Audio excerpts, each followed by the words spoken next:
I truly can't express how thrilled I am to finally be able to be filming this video.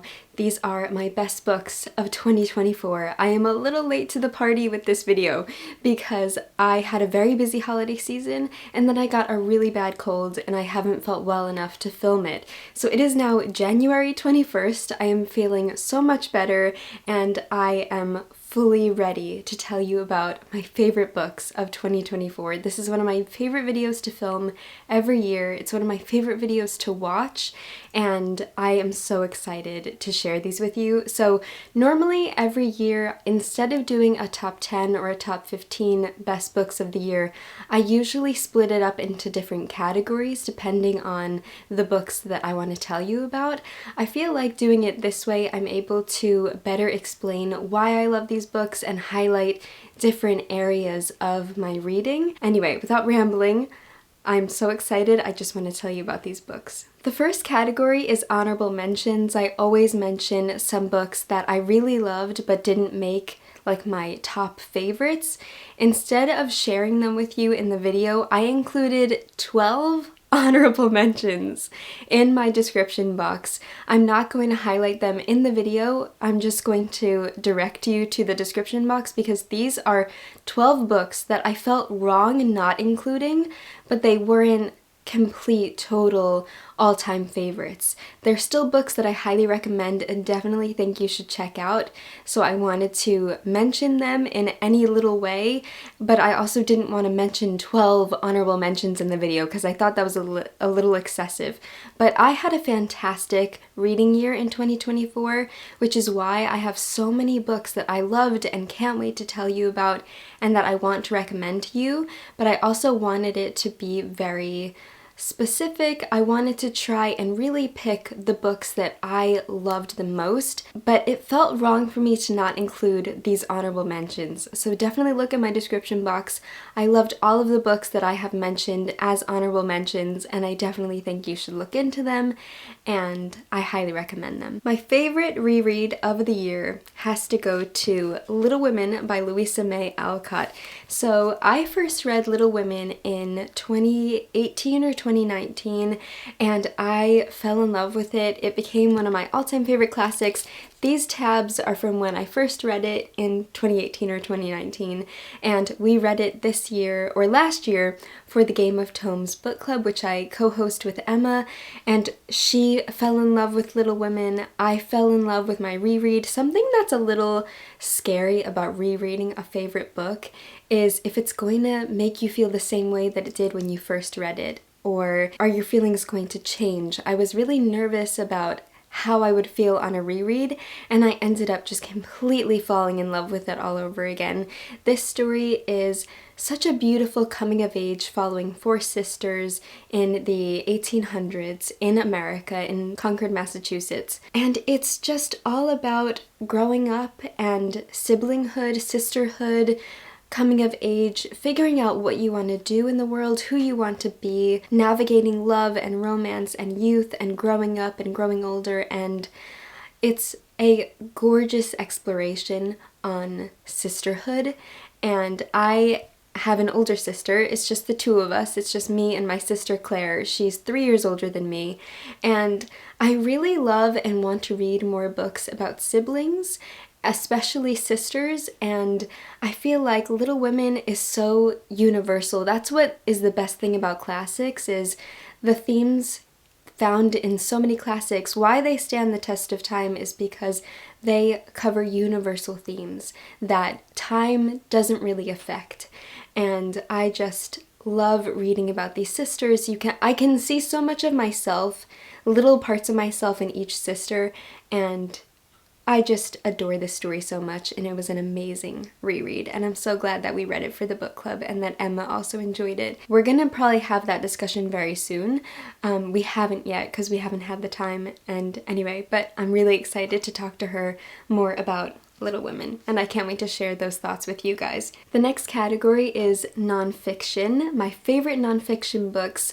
The first one I have a physical copy of, but my mom is reading it right now, and I don't know where she put the book.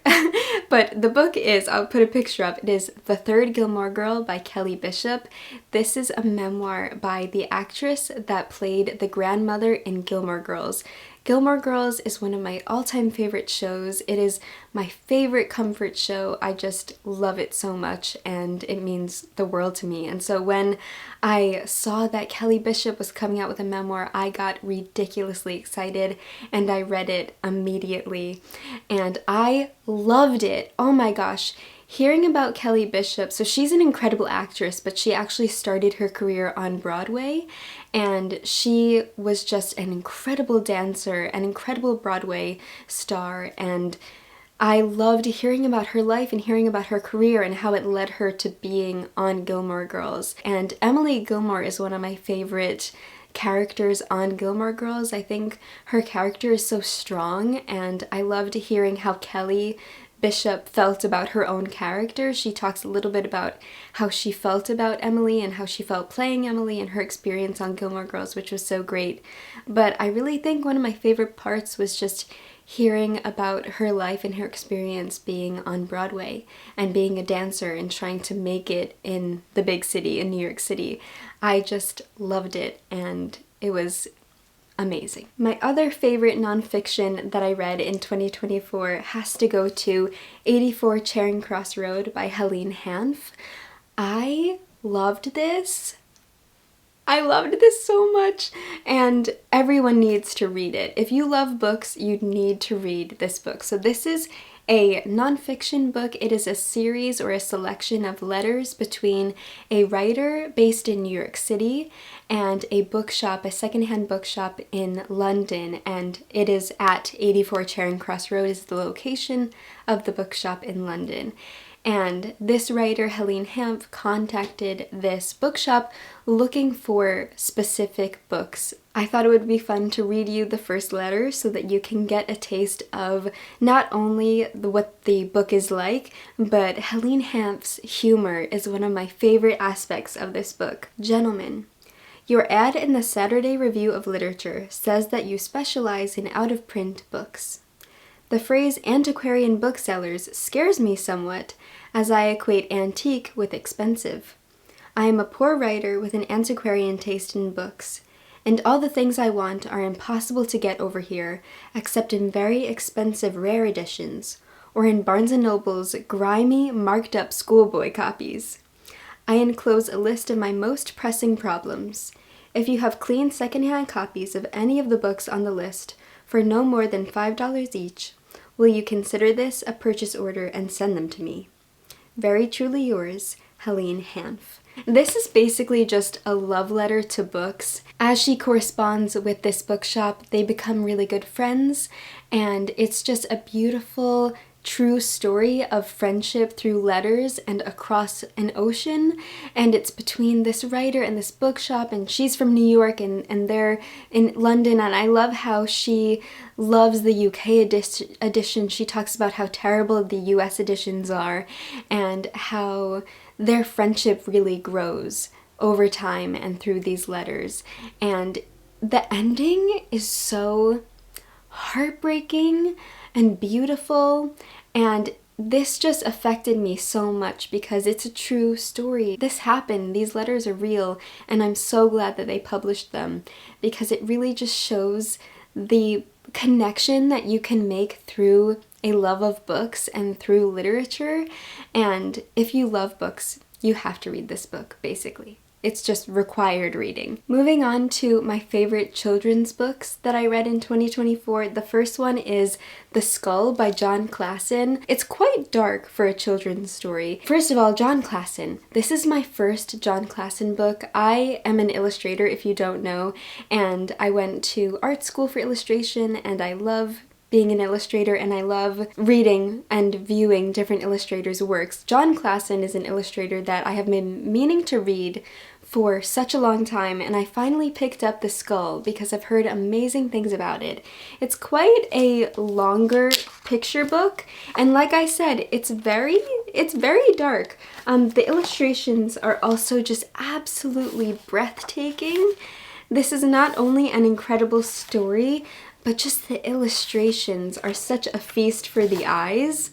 I absolutely loved it, and it is basically, I don't want to say too much because it is short, and I definitely recommend adults read it. It's not just for kids. I think that's what I always say about children's literature, is it's not only for children, it's also for adults. Because usually adults are reading their children these stories. But anyway, so The Skull is about a young girl who runs away from home, and she finds this mansion in the woods, and there is this headless skull, or this bodiless skull that she meets, and all of the kind of eerie things that they get up to. I don't want to say too much, but it was an incredible story.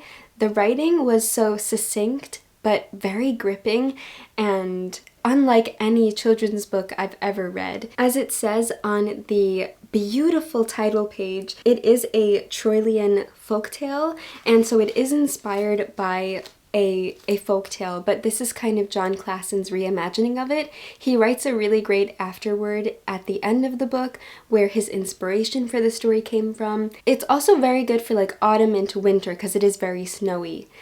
I just loved it, and I highly recommend you read it. It was such a surprise. Like, I knew I was going to enjoy it because so many people love John Klassen's work, but I loved it way more than I was expecting.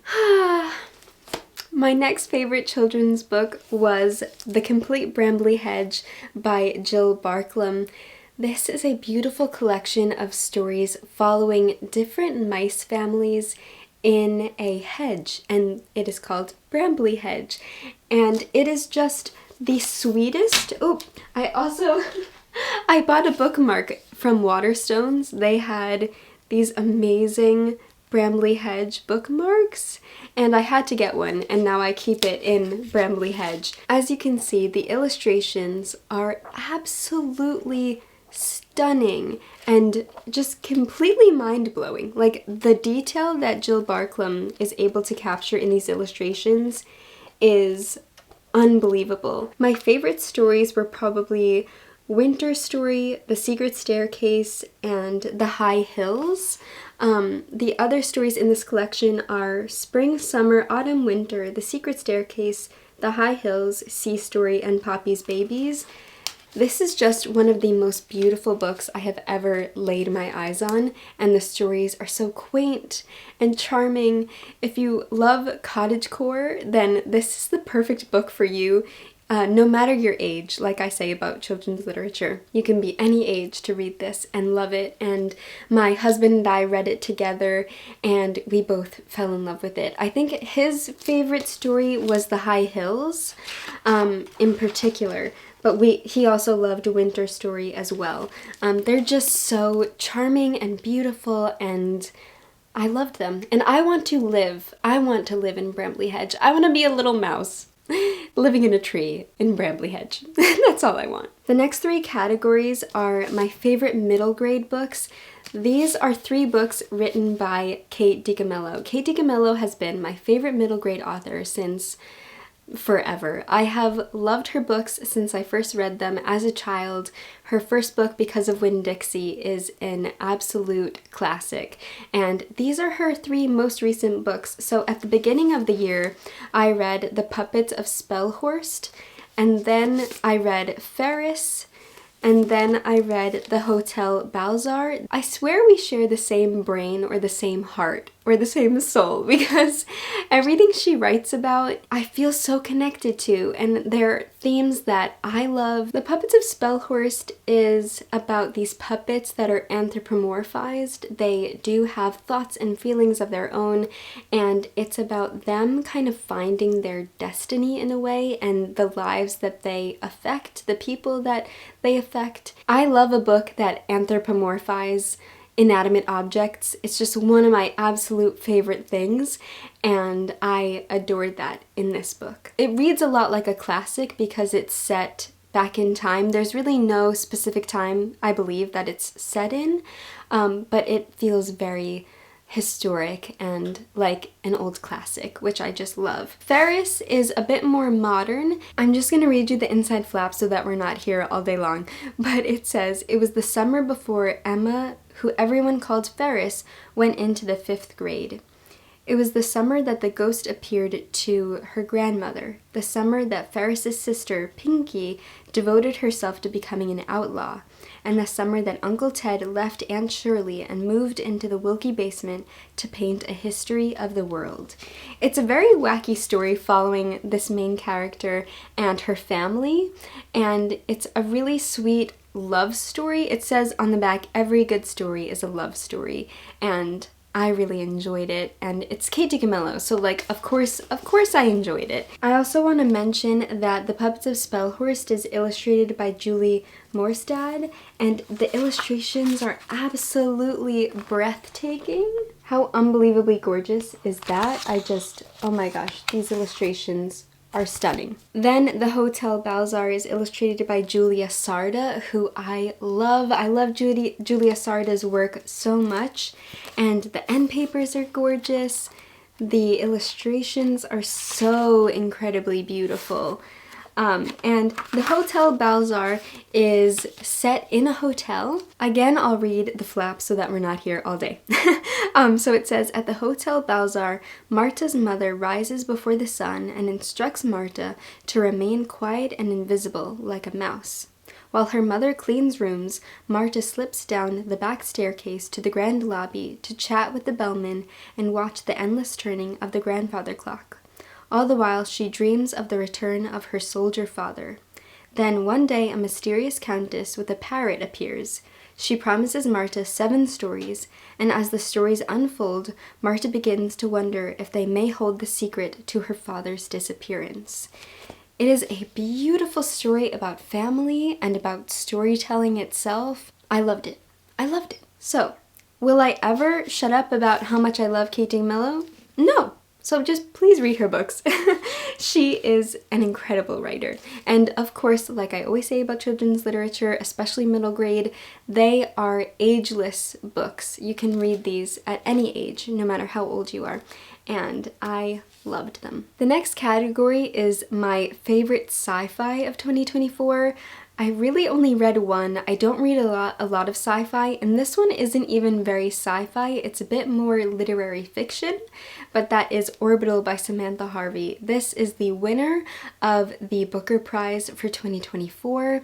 I'm so glad that it won. I started reading this book before it was announced that it won, and then I watched the live stream of it being announced that it won, and I'm so happy and proud of Samantha Harvey because I think her work is brilliant. This is following 6 astronauts as they orbit the Earth over 24 hours. This book isn't very plot driven, and I think that's what I loved so much about it. It's very meditative. It talks a lot about what it means to have a home and your connection to the planet and how you view the Earth and your life on planet Earth from such a great distance. It really changes their perspective on so many things, and it's really interesting to see the planet from a perspective that not very many of us have ever seen or witnessed before or experienced. And it was incredible to put my mind and my viewpoint into the mind and viewpoint of these astronauts and what they're experiencing, and thinking, how would I feel if I was in that situation? And how we view planet Earth and how we view our home. We not only have homes in terms of houses, but we also have a home as our planet. Our planet is our home, and when you're at such a great distance from it, and you're distanced from your family on that planet, it really changes so much of your perspective and your feelings towards that place. And it was such a beautifully well-written story, and I'm so glad that it won the Booker Prize. It is gorgeous, and I absolutely loved it. The next category is the best fantasy books that I read in 2024. I actually have 3 of them. I love all 3 of these books. so much. The first one is Howl's Moving Castle by Diana Wynne Jones. This was the first book that we read for my new book club, the Well Read Book Club, where we read from a different genre every month. If you want to join, there will be a link in the description. You can join us on Fable. And this has been such a joy for me to read with you guys and to host this book club. And anyway, we read Howl's Moving Castle as our first book for the book club, and I fell in love with it. I have a whole reading vlog where you can watch me read this book and react to it, so I won't say too much about it now because there's a whole video on it, but I fell in love with it. It was so whimsical and magical and funny and unique. The descriptions in this book, the humor, the characters. My favorite character is Calcifer. He is a fire demon and he is just the best. Highly recommend checking out Howl's Moving Castle, especially if you love the Studio Ghibli movie. I will say that the storylines are very different. They have the same basic structure, but they are very, very different. I will admit that I think I like the plotline in the book better, but I love the movie because the visuals are stunning and I do think it's really unique on its own, and I think that the artistic liberties that they took were really beautiful, but I do think I prefer the book a little bit more. I don't even know how to begin to talk about this book.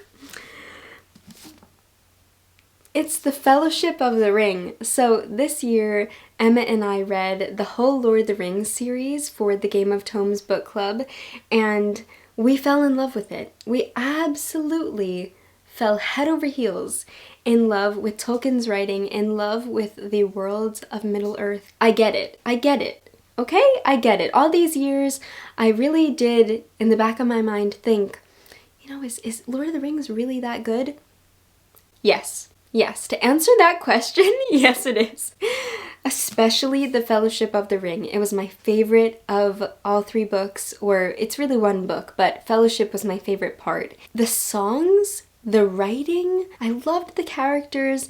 It's so whimsical and atmospheric. If you've only watched the movies, you have to read the book because Tolkien's writing is something that, like, you can translate it visually and through the script and obviously the dialogue, but there's so much of this book, there's so much magic in this story that you can only find in the written words, and I just adored it. This next book, I have no words. I have no words. I have no words. Oh my god, okay. It's The Bear and the Nightingale by Catherine Arden.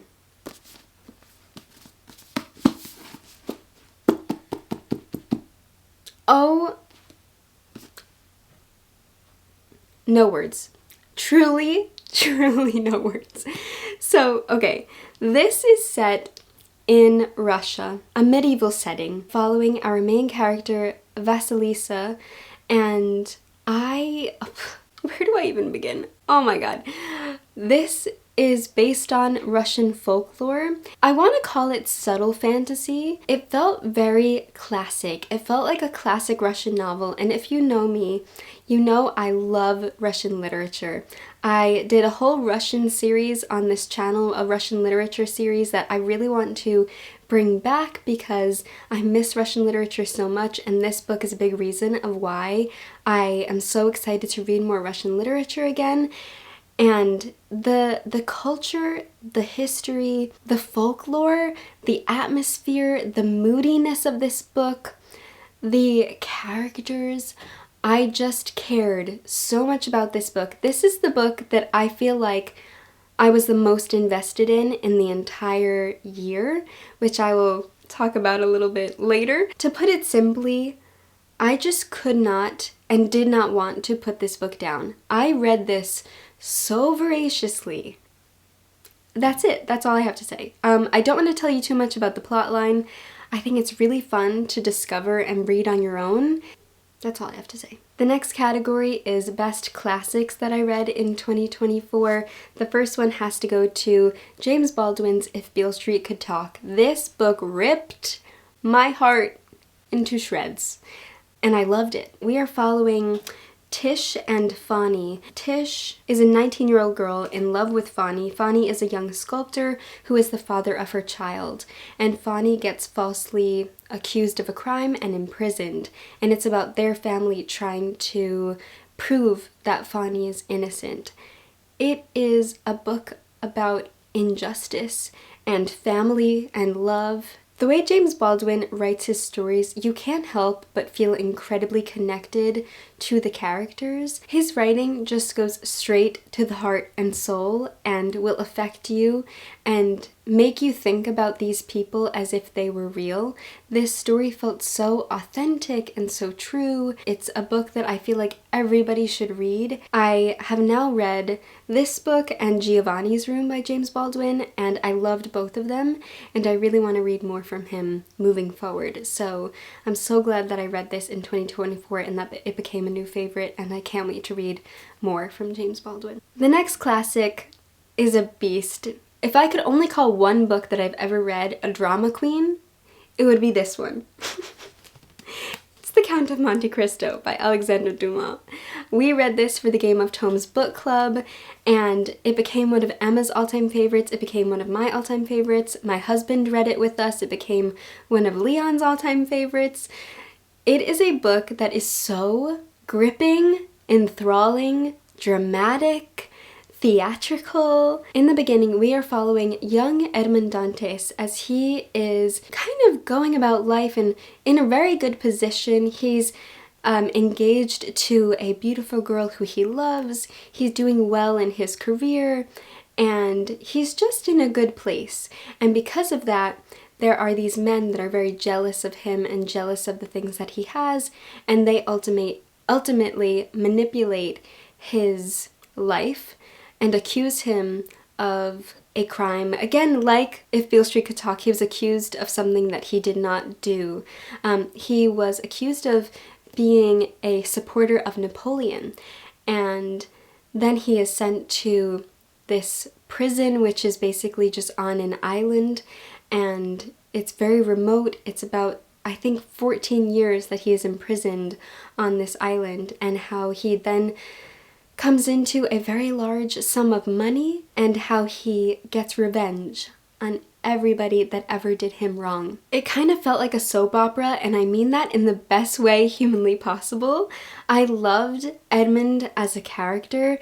I think the story was just so incredibly gripping, so well written, and worth every single page. It was just such a wild ride and so much fun to go on and to see what would happen next. There were so many twists and turns and excitement, and I can't recommend it enough. It is a book that I feel like once you finish it, you just want to reread it all over again. It is definitely worth all of your time. The final classic that I want to tell you about, it's Sense and Sensibility by Jane Austen. I love this book. That's all I have to say. This is a book about sisterhood. Again, like I said about Little Women, I really am loving books about sisters and sisterhood. We are mainly following Eleanor and Marianne Dashwood as they are navigating their lives, their young adulthood, and their love lives. I don't want to say too much. Although, I mean, it is Sense and Sensibility, it is Jane Austen.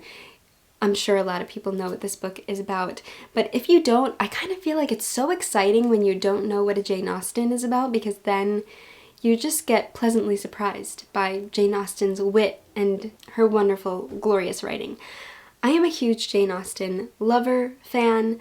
I feel so connected to her. I just read the most incredible biography by Lucy Worsley called Jane Austen at Home. I've never felt more connected to Jane Austen than I did this year. I went to Bath for the first time, and I went to the Jane Austen Center. I have just been feeling so connected to Jane Austen lately. I really feel like nothing that I say about this book will do it justice, truly, because, I mean, talking about Jane Austen, one of the most influential writers, she lived such an incredible life. I just wish that she was able to see how much of an impact her books have had so many years later. If you haven't read Jane Austen, I think this is a really great place to start. My first Jane Austen was Pride and Prejudice, which is also a great place to start, but Sense and Sensibility, I found it very approachable, very readable. The characters are so wonderful, and it's just, I get so invested in Jane Austen's books.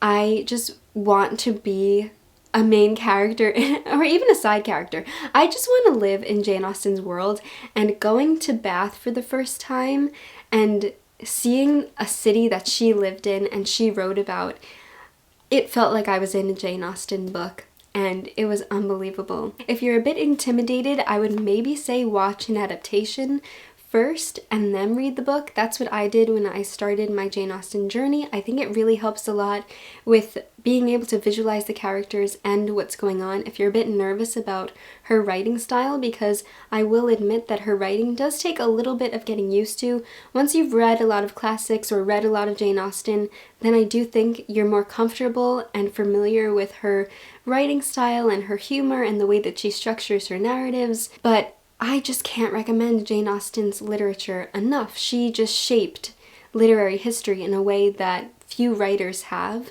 and we owe so much of what we have today to Jane Austen. And I loved this. Highly, highly, highly, highly, highly recommend it, of course. Of course. Okay, if you've made it this far, I'm very proud of you. Okay, now we are on to my two favorite literary fiction books of 2024. They're two quite big, incredible books from two of my all-time favorite authors. The first one is The Winners by Fredrik Backman. The Winners is the third and final book in the Beartown series. Beartown has been one of my favorite books since I read it in... When did I read Beartown? Many years ago now. And I love Fredrik Backman. He's one of my favorite writers. He is a Swedish author. This series is set, all of his books are set in Sweden, and they are beautifully translated. They have so much humor and love and light. He captures every emotion you can possibly imagine in his books, which I feel like reflects life, because we experience every emotion under the sun that we're capable of experiencing throughout our lives. And his books aren't just one thing. His books are multifaceted. His books contain multitudes, just like Walt Whitman.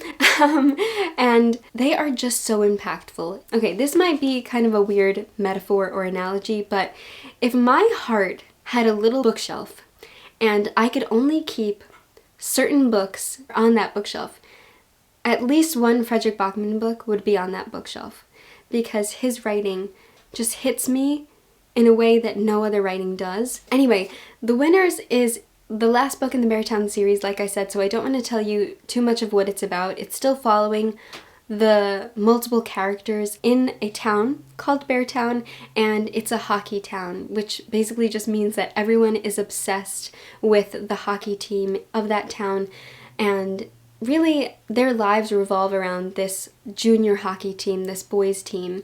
And the first book talks about when the star player of the hockey team does something very harmful to the general manager's daughter, and how the town reacts to that, who they believe. It's really about a town being divided and how they deal with that tough situation, but it's also about so much more. It's just about humanity. Like I said, Fredrik Backman's books are about so many things besides what the main plot is about, and I think that's what makes his writing so unique. Yeah, The Winners broke me. It broke me.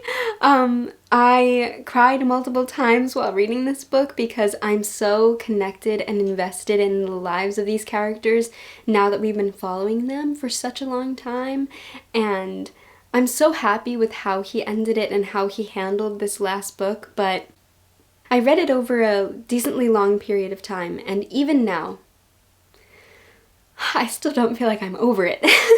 he's just incredible, and I loved this book. I loved the way that the series ended, and I just can't wait to reread it one day.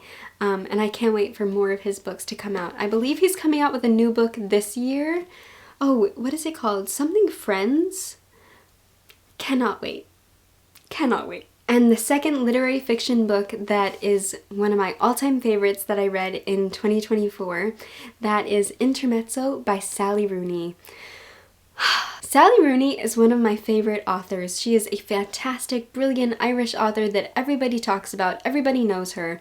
It's not a surprise that this book is on this list because she's one of my favorite authors, like I said. I can say with full confidence that this is her best book. This is her best work.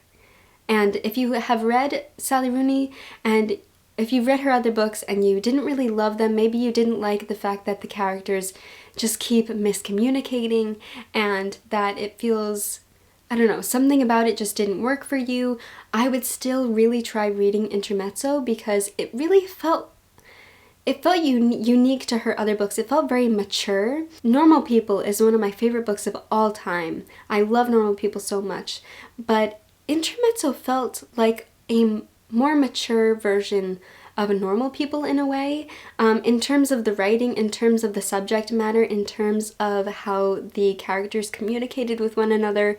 This is a book following two brothers. One of the best sibling relationships I have read is in this book. We are following two brothers. One is a chess prodigy, which is why there are chess pieces and chess plays a big role in the book. But these two brothers are dealing with the recent death of their father and how each of them is handling their grief very differently and how they are going about their lives moving forward, their relationship with the women in their lives, with each other, with their mother. I love how this book handled grief. It was so realistic and honest. Anyone who has experienced grief will be able to relate to the way that she writes about it. I love her writing style. It does, I would say, take a little bit to get used to because she doesn't use quotation marks, but I feel like after a while you don't even notice. This is just oh my god, the ending. I was going to say that this is just such a mature, well-written story, but the ending, oh, it's one of the best endings I think I've ever read in any book. It was so beautiful and cathartic and satisfying, and I just loved it. It was so beautiful, and this is another book that is like in my little heart bookshelf that I want to just keep close to me, and I can't wait to reread at some point in the future. It was brilliant, and I highly recommend it, of course. Alright, the last and final category is the books that I was most invested in. I already talked to you about these books, but I just want to highlight them at the end of the video. These are just the books that I was most invested in, that I didn't want to put down, that I will think about for the rest of my life, and that I cannot recommend enough. Number 1, Sense and Sensibility. Jane Austen. I have no words. Tolkien, Fellowship of the Ring. Beautiful, enchanting, stunning, will never be the same. So glad we read it. I love it. Please read it if you haven't. Intermezzo by Sally Rooney. I just talked about it. I loved it. It was amazing. Please read it. Even if you don't love Sally Rooney, I still think you should give it a try. I will never not think about this book. And finally, The Bear and the Nightingale by Catherine Arden.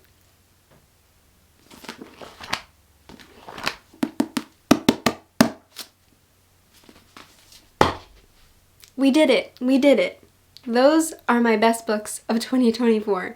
Thank you so much for watching this whole video. I am so sorry that it is so long, but I hope that you enjoyed it. I hope that you found some new books to put on your TBR. I would love nothing more than for you to tell me what your favorite books were. If you want to put them in categories like I did, if you want to just rank them from like 1 to 3, 1 to 5, 1 to 10, I want to know what your favorite books of 2024 were, so please let me know in the comments.